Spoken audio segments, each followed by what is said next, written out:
नमस्कार, माउन्टेन समाचारमा स्वागत छ। म सचिता र म सुजन चालिसे। सुरुमा अहिलेसम्मका मुख्य समाचार।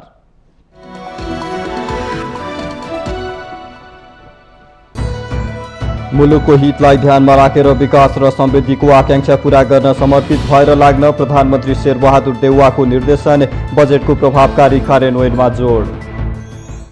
विप्लव नेतृत्वको नेकपाका नेतालाई पक्राउ पूर्जी जारी गरेकोमा मुख्य विपक्षी एमालेको आपत्ति।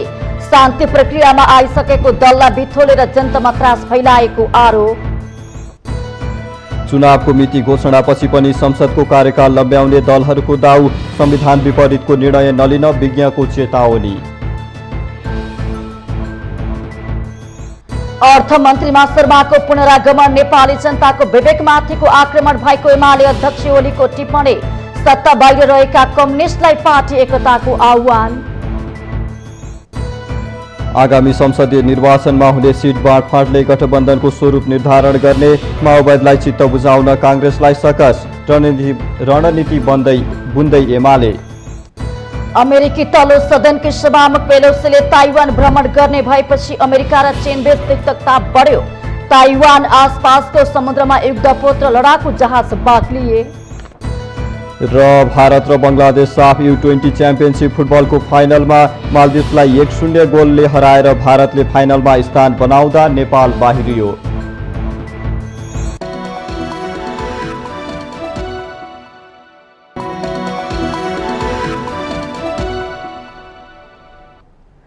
अब समाचार विस्तारमा। प्रधानमन्त्री शेरबहादुर देउवाले मुलुकको हितलाई ध्यानमा राखेर जनताको विकास र समृद्धिको आकांक्षालाई पूरा गर्न समर्पित भएर लाग्न निर्देशन दिनुभएको छ। मंगलबार अपराह्न प्रधानमन्त्री देउवाले प्रधानमन्त्री तथा मन्त्री परिषदको कार्यालयमा आयोजित मन्त्री तथा सचिवहरूको बैठकलाई सम्बोधन गर्दै यस्तो निर्देशन दिनुभएको हो। त्यस अवसरमा उहाँले अब मुलुक चाँडै प्रतिनिधि सभा र प्रदेश सभाको निर्वाचनको चरणमा प्रवेश गर्ने उल्लेख गर्दै त्यसलाई समेत ध्यानमा राखेर काम गर्न सबै मन्त्रीहरूलाई सचेत समेत गराएको सरकारका प्रवक्ता एवं सञ्चार तथा सूचना प्रविधि मन्त्री ज्ञानेन्द्र बहादुर कार्कीले जानकारी दिनुभएको छ।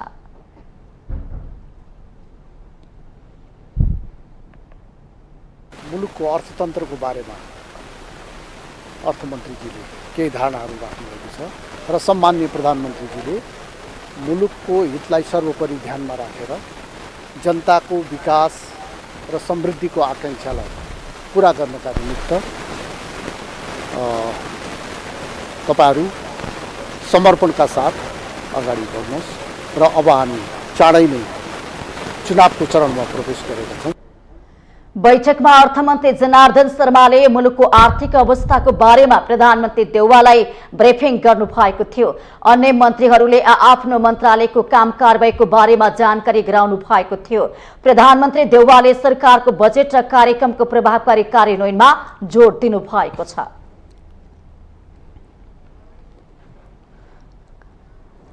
प्रमुख प्रतिपक्षी नेकपा एमाले नेत्रविक्रम चन्द नेतृत्वको नेपाल कम्युनिस्ट पार्टीका नेतालाई कारबाहीको लागि पत्र पठाएको भन्दै आपत्ति जनाएको छ।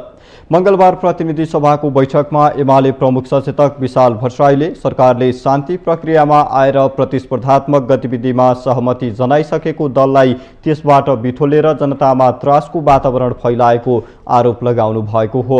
उहाँले सरकारले विप्लव लगायतका शान्ति प्रक्रियामा आइसकेका नेताहरूलाई पक्राउ पूर्जी जारी गरेको हो भने त्यसबाट तत्काल पछि हट्न आग्रह गर्नुभयो।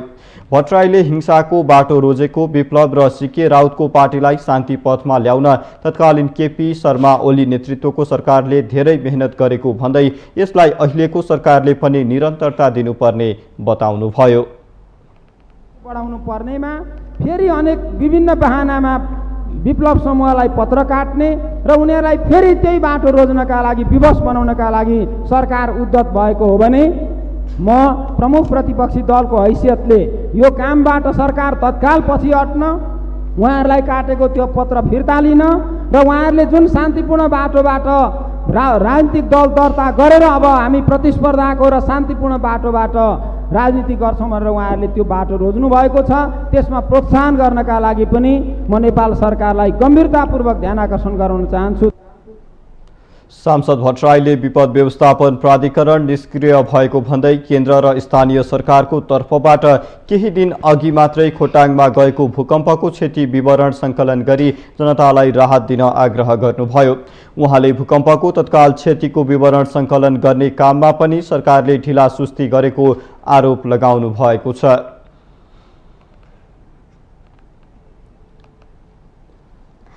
सरकारले निर्वाचन कमिटी घोषणा गरेपछि प्रतिनिधि सभा स्वतः भङ्ग हुने संवैधानिक व्यवस्था छ, तर संविधान विपरीत सरकार प्रतिनिधि सभाको कार्यकाल लम्ब्याउने तयारीमा लाग्दा प्रमुख विपक्षी एमाले पनि यस मुद्दामा दूधको साँची बिरालोको भूमिकामा देखिनु आशारी बनेको छ। चुनावको मिति घोषणापछि प्रतिनिधि सभा जीवित रहन्छ या विघटन हुन्छ भन्ने बहसको विषय बनेको छ। सरकारले संविधान विपरीत निर्वाचनको मनोनयन दर्ताको दिनसम्म संसदको आयु लम्ब्याउने कसरत गरिरहँदा यसको पक्ष र विपक्षमा विभिन्न तर्क हुन थालेका छन्। संविधानत चुनावको मिति घोषणापछि सभामुख र उपसभामुख बाहेक संसदको पद स्वतः रिक्त हुने व्यवस्था छ। प्रचलित अभ्यास विपरीत मनोनयन दर्ताकै दिनसम्म प्रतिनिधि सभाको कार्यकाल लम्ब्याइए त्यो गैर संवैधानिक हुने संविधानविद डाक्टर भीमार्जुन आचार्य बताउनुहुन्छ। चुनावको मिति सरकारले घोषणा गरिसकेपछि बहालमा रहेको प्रतिनिधि सभा चाहिँ डिफर्म हुन्छ, त्यो स्वतः भङ्ग हुन्छ अनि भङ्ग भइसकेपछि त्यसका कुनै पनि सांसदहरू चाहिँ पदमा रहँदैनन्, उनको पनि कार्यकाल समाप्त भएको मानिन्छ। केवल सभामुख, उपसभामुख र सचिवालय चाहिँ त्यहाँ जीवित रहन्छ अनि सँगसँगै बहालमा रहेको सरकारलाई पनि केयरटेकर गभर्मेन्ट अर्थात् त्यो निर्वाचन सरकारको रूपमा त्यो रूपान्तर हुन्छ। अब यति संविधानको यो सरल अभ्यास र मान्यतालाई मेरो विचारमा अहिले सरकारवालाहरूले, सरकारले वा संसदले चाहिँ जुन ढङ्गले बङ्गाइराखेको छ, मलाई लाग्छ त्यो धेरै दुःखद कुरा छ। विश्वमा संसदीय व्यवस्था लागू भएका सबै देशमा निर्वाचनको मिति घोषणापछि प्रतिनिधि सभा भङ्ग हुने प्रावधान छ, तर पद लोलुप्ताले गाँजेको नेपालमा भने संविधान र कानूनलाई लत्याउँदै प्रतिनिधि सभाको कार्यकाल लम्ब्याउने कसरत भइरहेको छ। सत्तारूढ दल नेकपा माओवादी केन्द्रका प्रमुख सचेतक देव गुरुङले निर्वाचनको मिति घोषणापछि प्रतिनिधि सभा भने कायम रहने संकेत गर्नुभयो। विगत कालको प्र्याक्टिसको हिसाबले चाहिँ तपाईँको त्यो हो चाहिँ हैन, अब निर्वाचन घोषणा भएपछि चाहिँ काम चलाउ सरकारमा परिणत हुन्छ र संसद चाहिँ विघटन हुन्छ भन्ने चाहिँ मान्यता विगत कालको प्र्याक्टिस हो। अहिलेको चाहिँ संविधानले 5 वर्षको कार्यकाल किटानी तोकिदियो र 5 वर्षभन्दा अगाडि विघटन गर्न नपाउने भनेर चाहिँ सर्वोच्च अदालतको फैसलाले चाहिँ किटानी तोकिदियो चाहिँ। त्यसले गर्दाखेरि चाहिँ ऐन बनाउनु पर्ने, कानुन बनाउनु पर्ने आवश्यकता देखिन्छ। संविधानको धारा 91 मा सभामुख र उपसभामुखको कार्यकाल मनोनयन दर्ताको अघिल्लो दिनसम्म हुने व्यवस्था छ।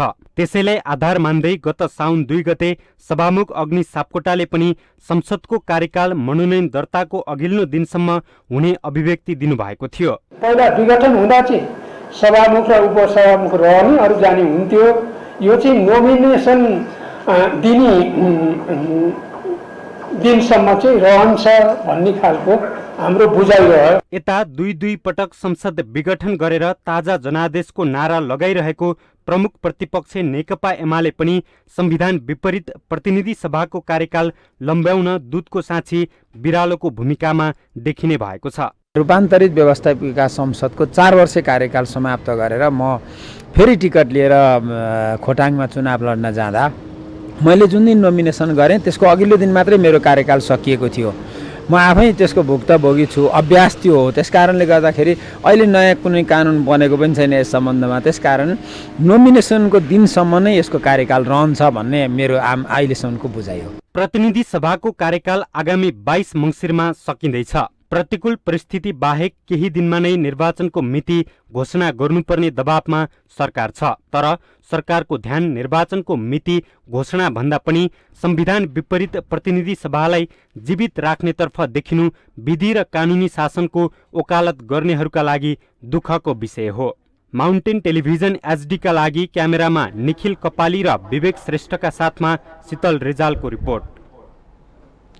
नेकपा एमालेका अध्यक्ष केपी शर्मा ओलीले सत्तारूढ गठबन्धनले जनार्दन शर्मालाई पुनः अर्थमन्त्री बनाएर निर्लज्जता प्रकट गरेको टिप्पणी गर्नुभएको छ। गोरु नाङ्गो देख्दा आफूलाई लाज लाग्दैन भनेर विगतमा आफूले भनेको उल्लेख गर्दै अध्यक्ष ओलीले शर्मालाई फेरि अर्थमन्त्री बनाउँदा भने गोरु नै लजाएको टिप्पणी गर्नुभएको हो। तुलसीलाल अमात्य स्मृति दिवसको अवसर पारेर मंगलबार पार्टी केन्द्रीय कार्यालय च्यासलमा आयोजित कार्यक्रममा उहाँले शर्माको अर्थ मन्त्रालयको पुनरागमनले नेपाली जनताको विवेक र नैतिक धरातलमाथि भीषण हमला भएको भन्दै आक्रोश व्यक्त गर्नुभयो। अध्यक्ष ओलीले शर्मा बाहेक अरू कोही पनि मान्छे गठबन्धनमा अर्थमन्त्री हुन लायक नभएको व्यङ्ग्य समेत गर्नुभयो। गठबन्धनवाला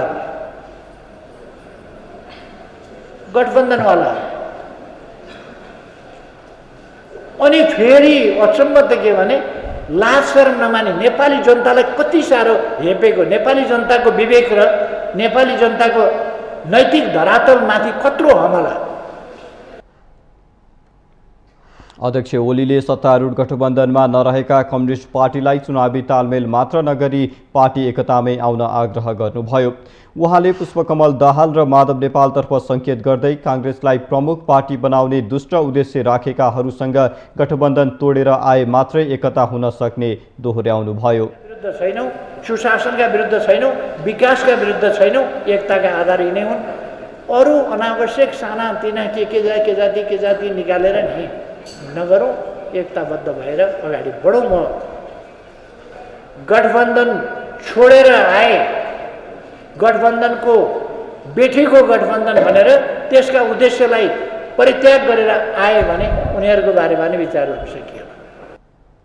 अध्यक्ष ओलीले सत्तारूढ गठबन्धनमा आबद्ध दलहरूलाई देशद्रोहीको संज्ञा दिँदै नेपाली जनताले आगामी निर्वाचनमा सचेतनापूर्वक एमालेलाई पार्टीलाई विजयी गराउने विश्वास व्यक्त गर्नुभयो। नारायण नदीमा पानीको सतह बढ्न थालेपछि भारतले गण्डक बाँधको सबै 36वटा ढोका खोलिदिँदा पूर्वी र पश्चिम नवलपरासीका 40 भन्दा बढी गाउँ डुबानको जोखिममा परेका छन्। लगातारको वर्षापछि भारतले पूर्वी नवलपरासीको त्रिवेणी ब्यारेज स्थित गण्डक बाँधका सबै 36वटै ढोका खोलेका छन्। बाँधको ढोकाको चाबी सधैँ भारतले राख्ने गरेको छ। भारतले ढोका खोलेसँगै नेपालका बस्ती डुबानको जोखिममा पर्ने गर्दछन्। देवघाट स्थित जल मापन केन्द्रले नारायण नदीको पानीको सतह खतरा नजिक पुगेको जनाएपछि तल्लो क्षेत्र तटीय क्षेत्रमा समेत खतरा बढ्न सक्ने भन्दै भारतले ढोका खोलेको हो। उता पहाडी जिल्लाहरूमा परेको निरन्तर वर्षाको कारण सप्तकोशीमा पानीको बहाव बढेर उदयपुर जिल्लाको बेलका नगरपालिका 8 डुम्री बोटे नजिकै नदी बस्तीतर्फ सोझिने खतरा बढेको छ। स्थानीयहरू सुरक्षित स्थानतर्फ सर्न थालेका छन्। नेकपा एमालेका सांसद महेश बस्नेतले अर्थमन्त्री जनार्दन शर्माप्रति संसदमा व्यङ्ग्य गर्नुभएको छ। मंगलबार प्रतिनिधि सभाको शून्य समयमा सांसद बस्नेतले सहयोग नगर्ने कर्मचारी हटाउने, कमिसन नखुवाउने उद्योगीहरूलाई कारबाही गर्ने, चुनाव खर्च जुटाउने, गठबन्धन जिताउन एमाले हराउन लाग्ने भन्दै अर्थमन्त्री शर्माप्रति कटाक्ष गर्नुभएको हो। त्यस्तै नेपाली कांग्रेसका सचेतक मीन बहादुर विश्वकर्माले नेपाल चक्रवर्ती कलेजले कानुन संकायको शुल्क बढाउँदा आन्दोलन गर्ने विद्यार्थीमाथि प्रहरी र बााउन्सर लगाएर कुटपिट गरेको विषयमा सरकारको ध्यानाकर्षण गराउनुभयो।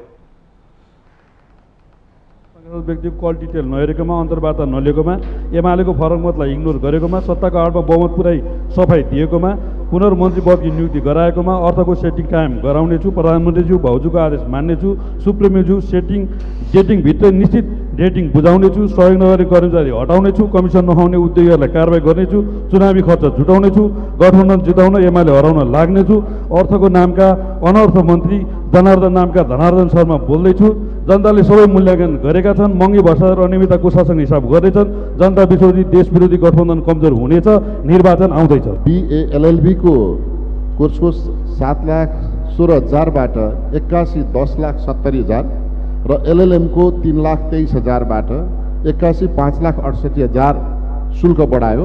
विद्यार्थीहरू आन्दोलित भए। आन्दोलनरत विद्यार्थीहरूले आफ्नै प्राङ्गणमा विद्यालय पोसाक कलेज पोसाकमा धरना दिए। कलेजको व्यवस्थापनले प्रहरी बोलायो, प्रहरीको सँगसँगै बाउन्सरहरू पनि बोलायो र विद्यार्थीमाथि कुटपिट गर्यो। उनीहरूलाई चाहिँ त्यहाँबाट निकाल्यो र उनीहरू सख्त घाइते छन् र घाइतेहरू केहीलाई। सांसद मीना सुब्बाले सरकारी विद्यालय र निजी विद्यालयका विद्यार्थीको शैक्षिक पहुँच समान बनाउन सरकारसँग माग गर्नुभयो।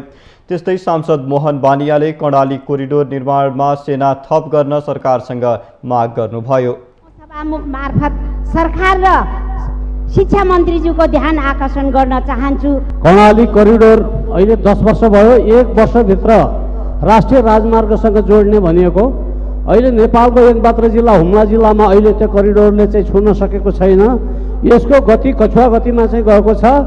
शाही नेपाली सेनाको चाहिँ कार्यदल, निर्माण कार्यदललाई द्रुत गतिमा यो बाटो अगाडि लैजानको लागि चाहिँ थप कार्यदलको चाहिँ सेक्टरहरू बनाउन सकिन्छ भन्ने चाहिँ नेपाल सरकारले चाँडोभन्दा चाँडो यसको थप गर्नु पर्यो र आवश्यक बजेट छुट्याउनु पर्यो। प्रतिनिधि सभाको मङ्गलबारको शून्य समयमा सांसदहरू मोहन प्रसाद पाण्डे, यशोदा गुरुङ, रेणुका गुरुङ लगायतले विभिन्न समसामयिक विषयमा सरकारको ध्यानाकर्षण गराउनु भएको थियो। माउन्टेन समाचारमा पालो भएको छ विश्रामको।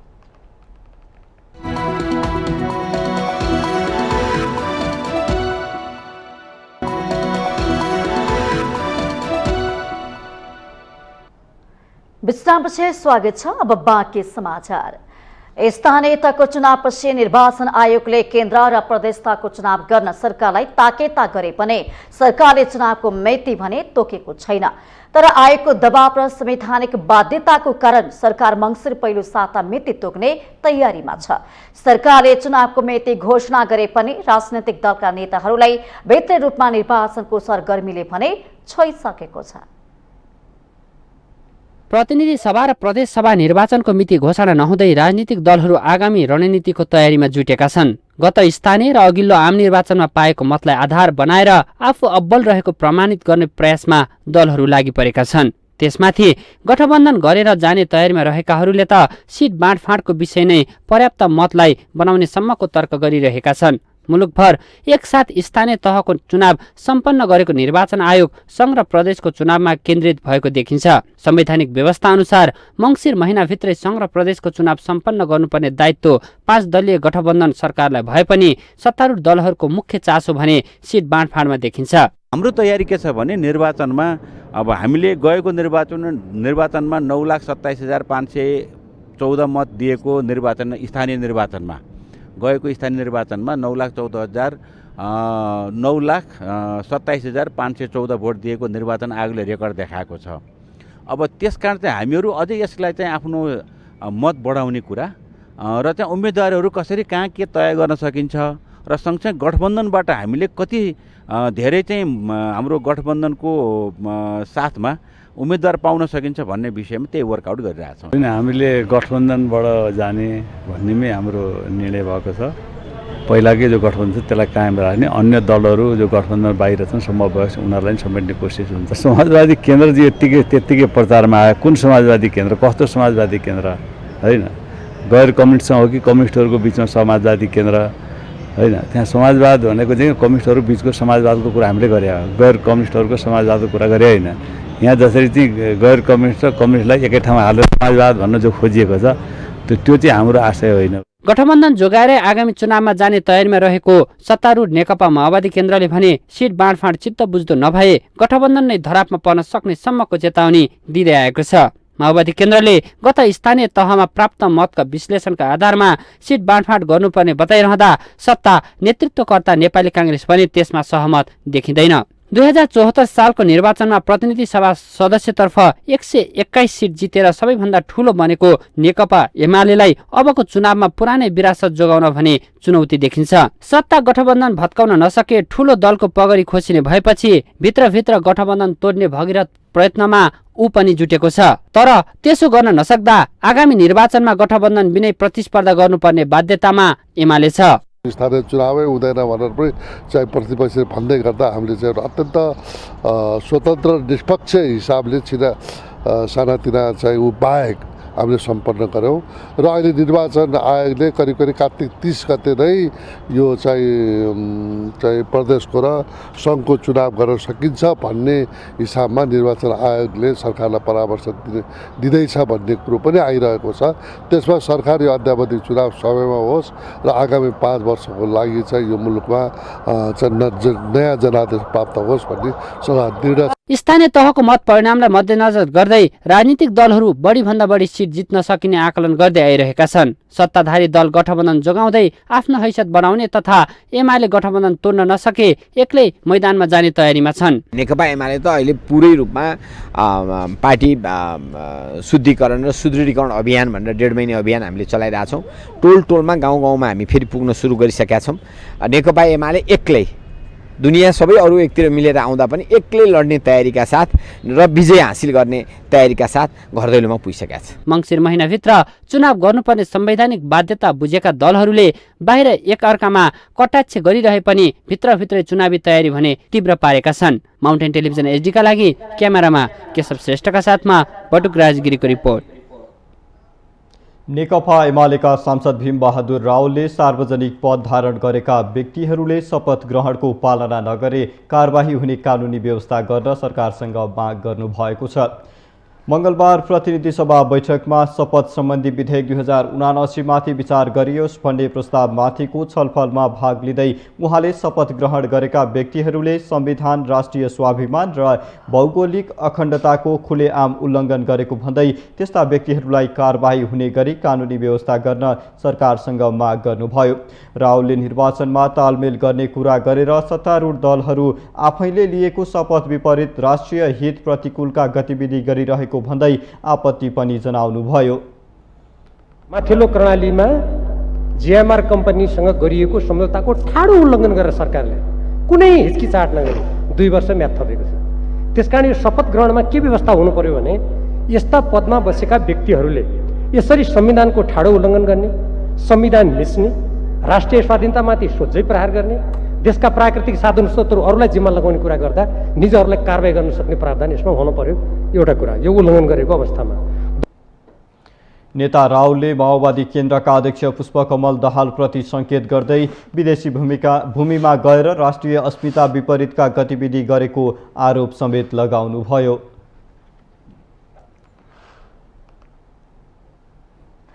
गुणस्तरहीन खाद्य वस्तु बेचेर उपभोक्ताको स्वास्थ्यमा खेलवाड गर्ने 115वटा उद्योग फर्म तथा व्यापारी विरुद्ध मुद्दा दायर भएको छ। मंगलबार खाद्य प्रविधि तथा गुण नियन्त्रण विभागले पत्रकारको सम्मेलन गर्दै बजार अनुगमन गरी संकलन गरिएका नमूना परीक्षणबाट दोषी देखिएका 115 उद्योग फर्म तथा व्यापारीहरू विरुद्ध मुद्दा दायर गरेको जानकारी दिएको हो। विभागले गत आर्थिक वर्षमा बजार अनुगमन गरी 4660वटा नमूना संकलन गरेको थियो। संकलित नमूना मध्ये 5.42% मापदण्ड विपरीत पाइएको विभागले जनाएको छ। पत्रकार सम्मेलनमा बोल्दै विभागका प्रवक्ता मोहन कृष्ण महर्जनले परीक्षणबाट फल तथा सागपात जन्य पदार्थका 61वटा नमूना दूषित देखिएको बताउनु भएको छ। उहाँले खाद्यान्न दलहन जन्यका 53, प्रशोधित पिउने पानीका 29, दाना पदार्थका 17, दूध तथा दुग्ध पदार्थका 15, तेल तथा घिउ जन्य 14, चिया कफीका 13, मसलाका 6, गुलियो पदार्थका 4, मासु जन्य 1 र अन्य 11 गरी जम्मा 224 नमूनाको परीक्षण प्रतिकूल पाइएको बताउनु भएको छ। दूध तथा दुग्ध पदार्थका 15वटा, तेल तथा घिउ जन्यका 14वटा, चिया कफीका 13वटा र मसला 6वटा, गुलियो पदार्थका 4वटा, मासु तथा मासुजन्यको 1वटा र अन्य 11वटा गरी जम्मा 224वटा, त्यो भनेको समग्रमा 5.42% पर्न आउँछ। नमुनाहरूको परीक्षण प्रतिवेदन प्रतिकूल पाइएको थियो। उहाँले दूषित खाद्य पदार्थ बेचेको अभियोगमा 115वटा मुद्दा दायर गरेका मध्ये खाद्यान्न एवं दलहन तथा सुबाट बनेका पदार्थका सबैभन्दा धेरै 30वटा रहेको बताउनु भएको छ।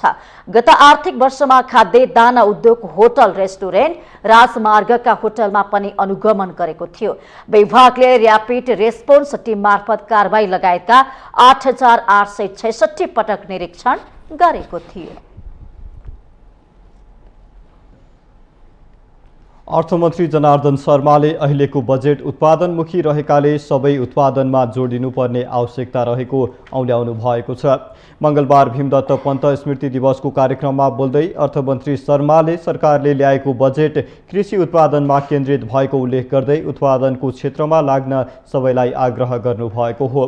मन्त्री शर्माले कृषिमा आत्मनिर्भरता र औद्योगिक उत्पादन मार्फत आयात प्रतिस्थापन गर्ने बजेटले व्यवस्था गरेको बताउनुभयो। मन्त्री शर्माले सरकारले किसानको घरखेतमा गएर लगानी गर्ने तथा बजेटमा किसानलाई पेन्सनको व्यवस्था समेत गरेको दावी गर्नुभयो। ऋण लगानी गर्ने, सहुलियत ऋण लगानी गर्ने राज्यको तर्फबाट गर्ने कुराहरू अगाडि बढाइएको छ। किसानहरूलाई पेन्सनको कुराहरू अगाडि बढाइएको छ र कृषि उत्पादनका लागि आवश्यक तालिम, आवश्यक प्रविधि, कृषिमा आधारित उद्योगहरूलाई विकास गर्ने र देशलाई कृषि उत्पादनमा आत्मनिर्भरता, औद्योगिक उत्पादन मार्फत आयातलाई प्रतिस्थापन गर्ने कुराहरू लिएको कुरा यहाँहरूलाई म फेरि पनि भन्न चाहन्छु। मन्त्री शर्माले सरकारसँग सबै कुरा भएकाले उत्पादनसँग जोडिनुपर्ने बताउनुभयो। उहाँले नेपालले तरकारी निर्यात गर्नुपर्ने ठाउँमा आयात गरेको भन्दै किसान सङ्घहरूले उत्पादनमा जोड दिन आग्रह गर्नुभयो। मन्त्री शर्माले उत्पादनलाई जोड दिएर तरकारी उत्पादन गरे नेपाल 6 महिनामा तरकारीमा आत्मनिर्भर बन्न सक्ने बताउनुभयो।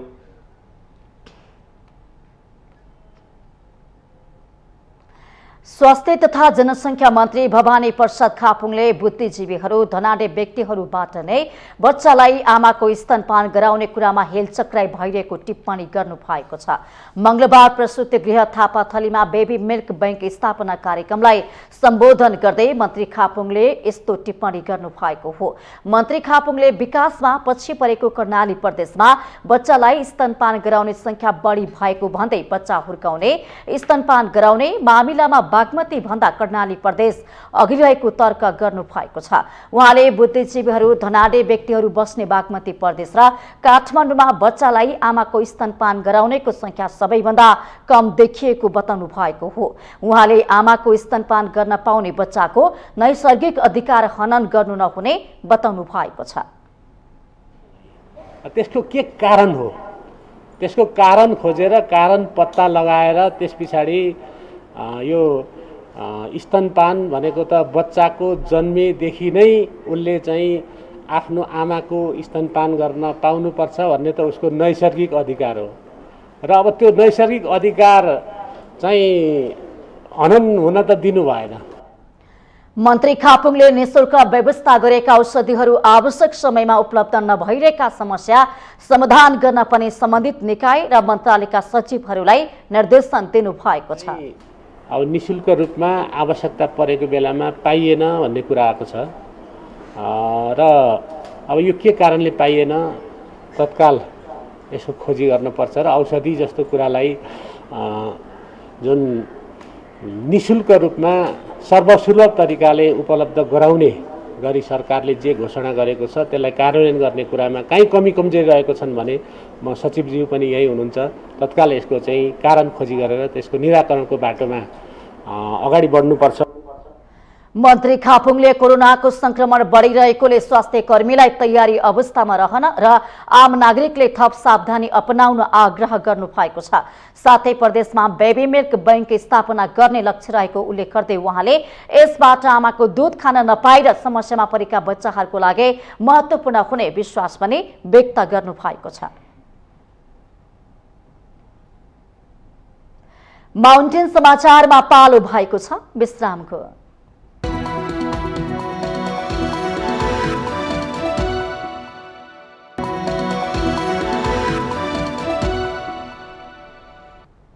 विश्रामपछि स्वागत छ। अब बाँकी समाचार। नेपालमा पछिल्लो 24 घण्टामा थप 814 जनामा कोरोना भाइरसको संक्रमण पुष्टि भएको छ। 5415 जनाको परीक्षण गर्दा पीसीआर विधिबाट 509 तथा एन्टिजेन विधिबाट 305 जनामा संक्रमण पुष्टि भएको स्वास्थ्य तथा जनसङ्ख्या मन्त्रालयले जनाएको छ। यही अवधिमा थप 279 जना संक्रमण मुक्त भएका छन्। नेपालमा संक्रमित निको हुने दर 98.3% रहेको छ। यो सँगै देशभर सक्रिय संक्रमितको संख्या 5144 पुगेको छ। पछिल्लो 24 घण्टामा थप संक्रमितको मृत्यु भएको छैन।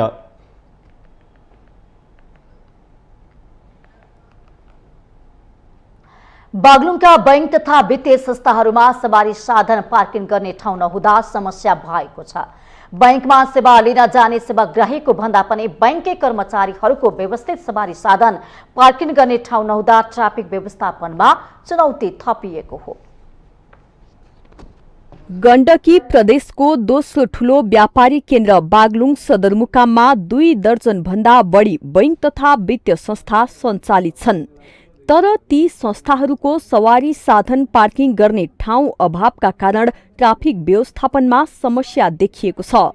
यस बाहेक साँघुरो सडक, जथाभावी रूपमा चल्ने सवारी साधन र ठेलाहरूको कारण ट्राफिक व्यवस्थापनमा अर्को चुनौती थपिएको छ। सदरमुकाममा रहेका बैंक तथा वित्तीय संस्थाका कर्मचारीले प्रयोग गर्ने सवारी साधनका कारण बजारमा ट्राफिक जाम बढेको भन्दै जिल्ला ट्राफिक प्रहरी कार्यालयले सरकारवालासँग छलफललाई तीव्रता दिएको जनाएको छ। बनिसकेको छ तर गाडी पछि किनिया छ, व्यक्तिगत रूपमै समस्या छ छन त यहाँ घर पछि चाहिँ गरे, तर त्योभन्दा बढी समस्याको रूपमा बढी सेवाग्राहीका हिसाबले चाहिँ कारोबारका हिसाबले चाहिँ हजुरहरूको चाहिँ ब्याङ्किङ एरियामा बढी भिडभाड हुन्छ। स्पेसल चाहिँ मोटरसाइकलहरू चाहिँ सेवाग्राहीहरू आउने क्रममा भिडभाड हुन्छ। बागलुङ बजारको अस्त-व्यस्त ट्राफिकको समस्या समाधान गर्न बैंकका कर्मचारीले प्रयोग गर्ने करिब 150 वटा मोटरसाइकल तथा स्कुटरलाई उचित व्यवस्थापन गर्ने बैंकर संघ बागलुङका अध्यक्ष हेमराज शर्माले प्रतिबद्धता जनाउनु भएको छ। बागलुङ बजार त्यति ठुलो बजार नभएको कारणले गर्दाखेरि आफ्नो ठाउँमै गएर हिँड्दै आउने अथवा चाहिँ रोटेसन बेसमा चाहिँ एकदम कमभन्दा कम कर्मचारीको बाइक ल्याएर अफिस अगाडि राख्ने भन्ने किसिमको एउटा निष्कर्ष निकालेको छ। यसमा चाहिँ हामी कार्यान्वयनको चरणमा गयौँ भने सम्भवतः 50% चाहिँ पार्किङको समस्या समाधान हुन्छ। ट्राफिक जामको समस्या समाधानका लागि पहल भइरहेको र त्यसका लागि कार्ययोजना समेत बनाइसकेको बागलुङ उद्योग वाणिज्य संघले जनाएको छ। कर्मचारीहरूको सवारी साधनलाई मात्र व्यवस्थापन गर्न सकेमा पनि धेरै हदसम्म समस्या समाधान हुने संघको भनाइ छ। 600 देखि 900 बाइकहरूले अहिले जुन थायी रूपमा आफ्नो सडकमा स्थान लिएका छन् ती बाइकहरू विस्थापित हुनेछन् र अरू उपभोक्ताहरूका बाइकहरूले रोटेसन सिस्टममा जाँदा अहिले देखिएको समस्या जुन छ त्यसलाई छिटो हल हुने उपाय हामीले देखेर यो खालको अभ्यास छलफल गरेका छौँ। बैंक तथा वित्तीय संस्थाहरूले सकेसम्म कम सवारी साधनको प्रयोग गरी सेवाग्राहीहरूलाई संस्थाकै भवनमा पार्किङको व्यवस्था मिलाउन सके समस्या समाधानमा केही सहयोग पुग्ने बताइएको छ। बैंकहरूका आफ्नो कर्मचारीहरूले आफैले आफ्नो सवारी साधनहरू व्यवस्थित गर्ने, कम प्रयोग गर्ने सकेसम्म र आफ्नै भवन भएका पार्किङ भएका बैंकहरूले सर्वसाधारणलाई पनि सुरक्षाको कुराहरूलाई मध्यनजर गर्दै पार्किङको लागि एउटा सुविधा प्रयोग गर्ने कुरा चाहिँ भएको छ। सदरमुकाममा रहेका नेपाल बैंक लिमिटेड र माछापुच्छ्रे बैंक लिमिटेडको मात्रै सुविधा सम्पन्न भवन भए पनि बाँकी भने भाडाको घरमा बसेर कारोबार गर्दै आइरहेका छन्। अहिले बैंकमा जाने सेवाग्राहीलाई नेपाल बैंकले मात्रै पार्किङको सुविधा दिएको छ भने बाँकी बैंकहरूको आफ्नै सवारी साधन समेत पार्किङ गर्ने ठाउँ छैन। माउन्टेन टेलिभिजन एचडीका लागि बागलुङ सहकर्मी सुभाष आचार्यको रिपोर्ट। हामीसँग आर्थिक अन्तर्राष्ट्रिय र खेल समाचार बाँकी नै छन्। माउन्टेन समाचारमा पालो भएको छ विश्रामको।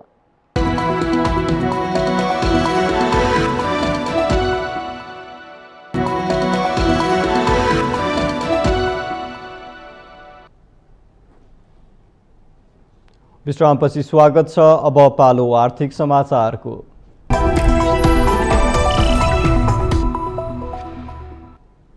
सुनसरीको बराहा क्षेत्र नेपालकै प्रसिद्ध तीर्थस्थल हो। 2 दशक अघिसम्म पहाडबाट व्यापारको लागि तराई झर्नेहरूको प्रमुख नाका बराहा क्षेत्रमा देखिने चहल पहल अहिले शून्य भएको छ। 2051 सालमा तत्कालीन प्रधानमन्त्री मनमोहन अधिकारीको पालामा मध्य पहाडदेखि तराई जोड्ने बाटो निर्माण गरेसँगै झोलुङ्गे पुल निर्माण गरेर बराहा क्षेत्र मन्दिर नजिकैको ठाउँलाई प्रमुख नाकाको रूपमा स्थापना गरिएको थियो। त्यस समय नेपालको 4 प्रमुख नाका मध्ये बराह क्षेत्र मन्दिर नजिकैको नाकालाई राम्रो कर उठ्ने नाकाको रूपमा मानिन्थ्यो। पहाडी जिल्ला धनकुटा, भोजपुर, खोटाङ, सोलुखुम्बु र सङ्खुवासभादेखिका व्यापारीहरूले सामानहरू लिएर आउने गर्दथे। साथै यो ठाउँ ढाकर बोकेर नुन, तेल, मरमसला ओसार्ने प्रमुख थलो थियो। तर अहिले यो नाका सुनसान अनि ओझेलमा परेको छ। 2069 साल यता सप्तकोशी नदीमा जेट बोट सञ्चालनमा आएसँगै नाकामा चहल पहल घट्दै गएको हो। अर्कातिर मध्य पहाडी लोकमार्ग विस्तार भएपछि साना व्यवसायी चतरा आउने क्रम पनि घटेको बराह क्षेत्र संरक्षण मञ्चले जनाएको छ। 2051 सालमा मनमोहनको पालामा जुन यो बाटो खनियो मानिसद्वारा, त्यो बेलाको अवस्थामा चाहिँ यो बाटोबाट चाहिँ अत्याधिक मान्छेहरू यो बाटो ओहोरदोहोर गर्दथे। त्यतिखेर ढाकर बोकेर चाहिँ आफ्नो चाहिँ दैनिक जीवन यापनका लागि चाहिँ दाल चामल नुन तेलहरू बोकेर चाहिँ यो बाटोहरू हिँड्दथे। यस ठाउँलाई चाहिँ यो हामी जुन ठाउँमा उभिरहेका छौँ यो ठाउँ चाहिँ वास्तवमा यो नेपालकै सबैभन्दा ठुलो 4वटा नाकाहरूमध्येमा यो एउटा नाका पर्थ्यो। जिल्लाकै पुरानो चतरा बजारबाट खाद्य सामग्री ढुवानी गरेर पहाडी जिल्लामा लैजाने गरिन्थ्यो।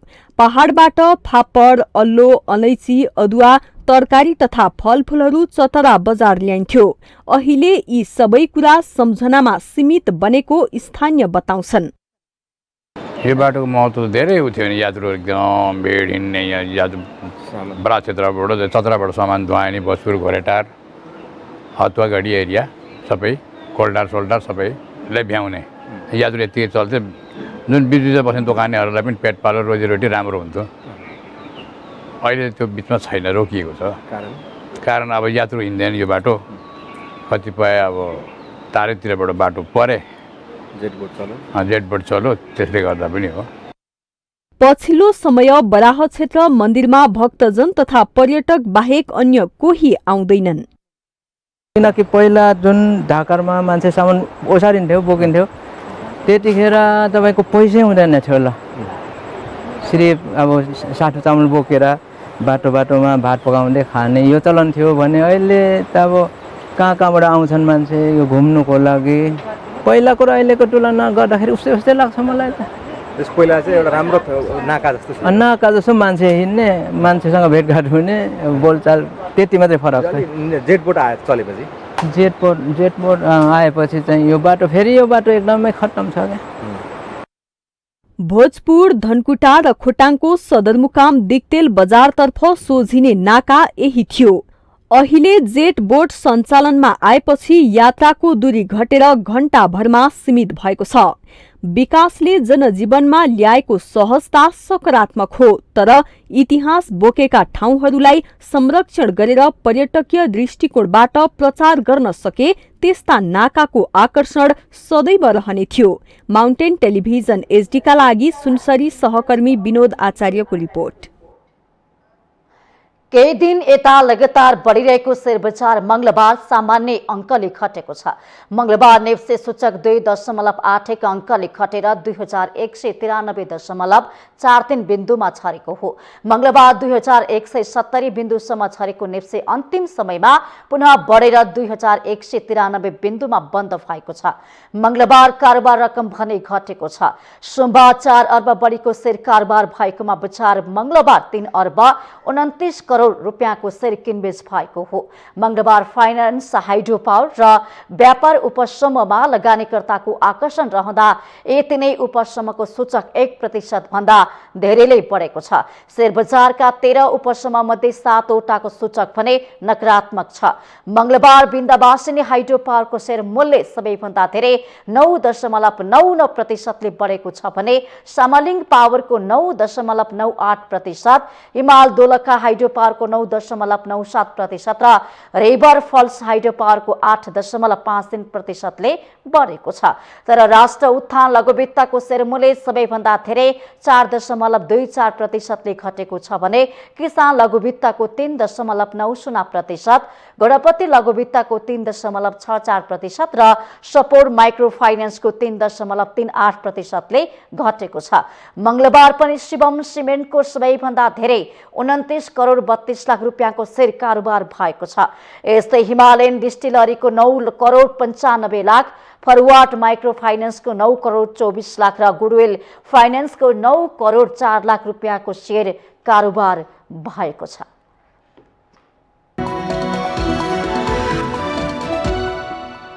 यो सँगै हामी माउन्टेन समाचारको अन्त्यमा आइपुगेका छौं। जाँदा जाँदै मुख्य समाचार पुनः एकपटक।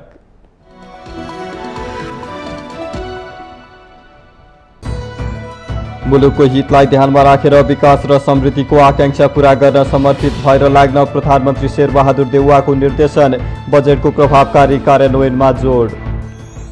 विप्लव नेतृत्वको नेकपाका नेतालाई पक्राउ पुर्जी जारी गरेकोमा मुख्य विपक्षी एमालेको आपत्ति। शान्ति प्रक्रियामा आइसकेको दललाई बिथोलेर जनतामा त्रास फैलाएको आरोप। चुनावको मिति घोषणापछि पनि संसदको कार्यकाल लम्ब्याउने दलहरूको दाउ। संविधान विपरीतको निर्णय नलिन विज्ञको चेतावनी। अर्थमन्त्रीमा शर्माको पुनरागमन। नेपाली जनताको विवेकमाथिको आक्रमण भएको एमाले अध्यक्ष ओलीको टिप्पणी। सत्ता बाहिर रहेका कम्युनिस्टलाई पार्टी एकताको आह्वान। आगामी संसदीय निर्वाचनमा हुने सिट बाँडफाँडले गठबन्धनको स्वरूप निर्धारण गर्ने। माओवादीलाई चित्त बुझाउन काङ्ग्रेसलाई सकस। रणनीति बन्दै एमाले। अमेरिकी तल्लो सदनकी सभामुख पेलोसीले ताइवान भ्रमण गर्ने भएपछि अमेरिका र चीनबीच तिक्तता बढ्यो। ताइवान आसपासको समुद्रमा युद्धपोत र लडाकु जहाज बाक्लिए। र भारत र बंगलादेश साफ U20 च्याम्पियनशिप फुटबलको फाइनलमा मालदिभ्सलाई 1-0 गोलले हराएर भारतले फाइनलमा स्थान बनाउँदा नेपाल बाहिरियो।